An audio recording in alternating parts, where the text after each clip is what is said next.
that I remember, but I kind of now wonder if he's now on an alternate standby I'm list. sorry, it's so ridiculous. Their midfield is where they need the most help. I mean, some of the players' names that they have listed in their roster in their midfield, I've never even heard of. Yeah. It's ridiculous that he's not. If Lamella goes, they crush Germany, they win the World Cup, right, Ken? With a hat trick. Yeah.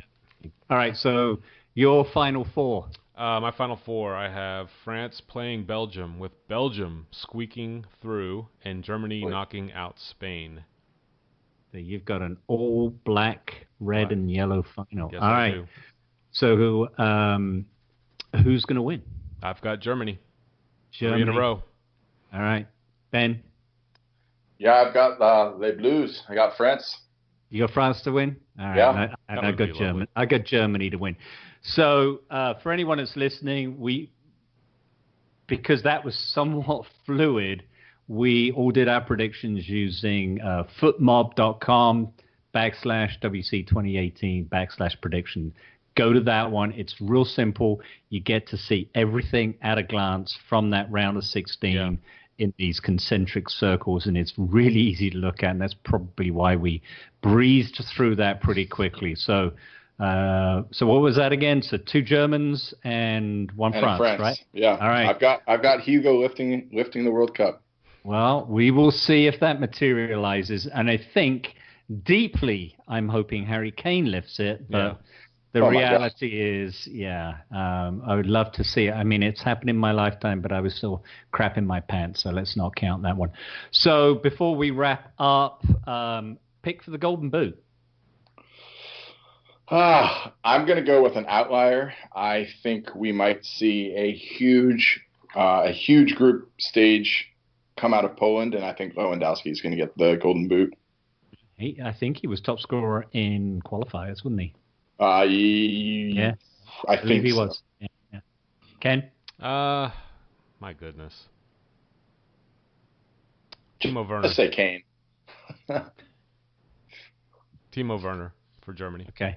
And I'm going to wind up the scouts and say Mo Salah. Nice. Suck on that, you sad melts.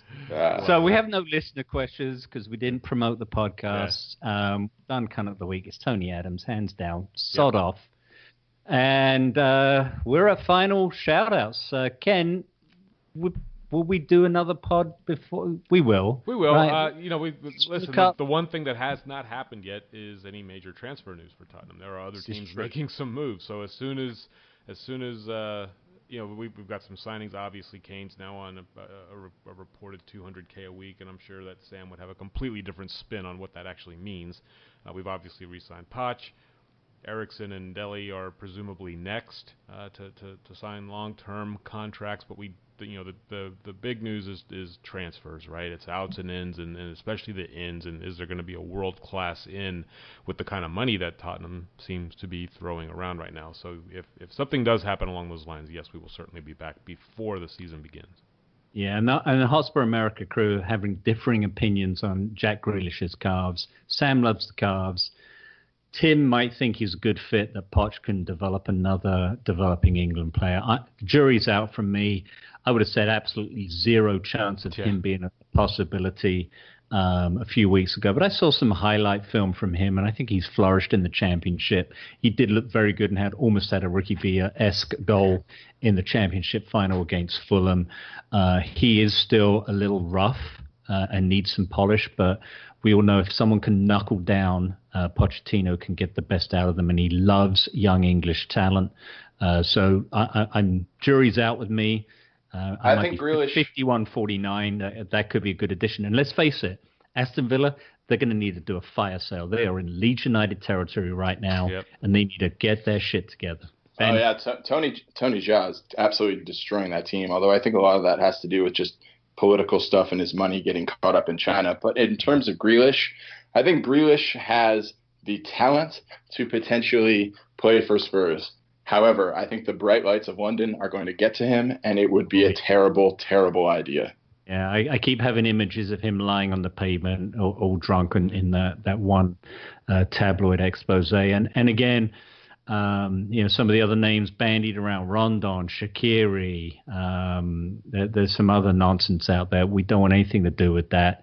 This is the only name, at least, that sounds sensible from within the confines of the top 2 tiers in England. The Bale rumours won't go away yet after the Champions League win that just changed the dynamic for him. If he had not made that game, if he'd stayed on the bench or came on in the 91st minute and Ronaldo had put them 2-1 up, who knows what would be. But that shifted the dynamic there. When Bale scored that overhead kick, I think every single Spurs fan all knew there's no way he's coming back.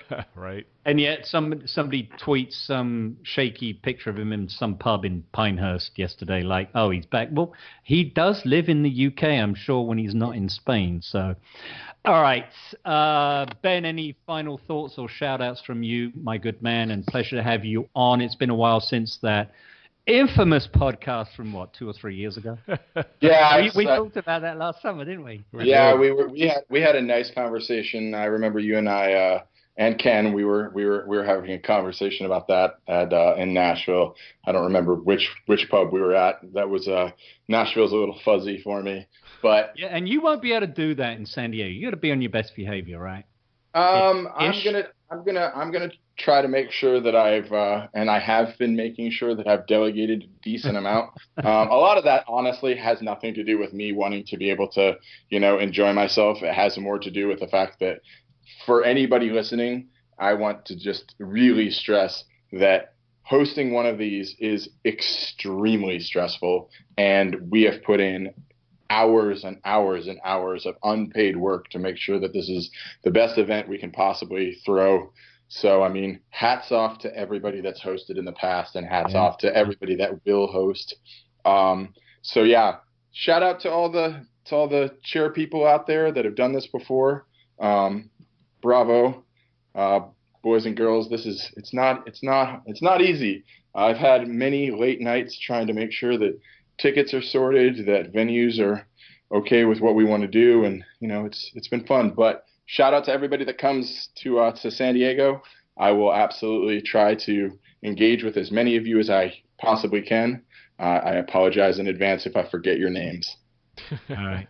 And so, dude, it was a pleasure you being on, and Chuck earlier. Yep. And thanks for coming in and telling us all about this great tour and being part of this World Cup special. Can't wait for Thursday. We've also got Premier League fixtures dropping early in the morning, our time, before we kick off in the afternoon with Russia and Saudi Arabia and a month-long football bonanza. It's going to be a great summer. So thanks for being on. Ken, take us home. Well, that will do it here from the Stars and Stripes. Thanks you. All right, Tim. Yeah, I was gonna actually try to remember how that one went too, but I can never remember. But for the rest of you lot, be kind to one another. Unless the other guy's wearing red, unless you're from England.